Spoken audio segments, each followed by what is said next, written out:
Peter Slipper's stepped aside as Speaker of the House of Representatives. He's been accused of misusing a cab charge account and could face a criminal investigation.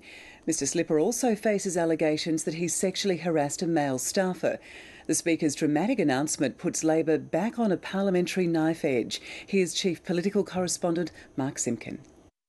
When he flew back into the country, the Speaker seemed reluctant to speak. Will you be standing down as Speaker, Mr Slipper? Did you sexually harass James Ashley? All allegations have been denied, and I'll be making a statement this afternoon. When are you making your statement, Mr Slipper?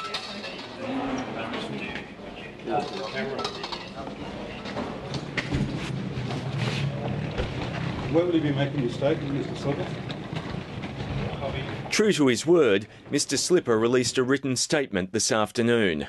In it, he emphatically denied allegations he sexually harassed a male staffer and misused cab charges. Mr Slipper did acknowledge the gravity of the situation, though, and the need to maintain Parliament's integrity. "I believe it is appropriate for me to stand aside as Speaker while this criminal allegation is resolved," he wrote. "The allegation is incorrect, and once it is clear they are untrue, I shall return to the speakership." In the meantime, Labor's Anna Burke will act as the Speaker. That's significant because a minority government loses her vote on the floor of Parliament. In an added complication, government sources have told the ABC a Speaker who's standing aside can't sit in the chamber. In other words, Mr Slipper can't vote as a regular MP. So where does that leave the state of play? Labor can command 75 votes, the Coalition 73, assuming the Tasmanian Independent Andrew Wilkie continues to vote with the government.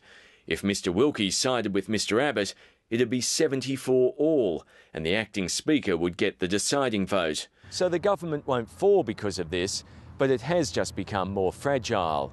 It's good that the Speaker has stepped aside until these matters can be resolved, but plainly this is Peter Slipper's doing.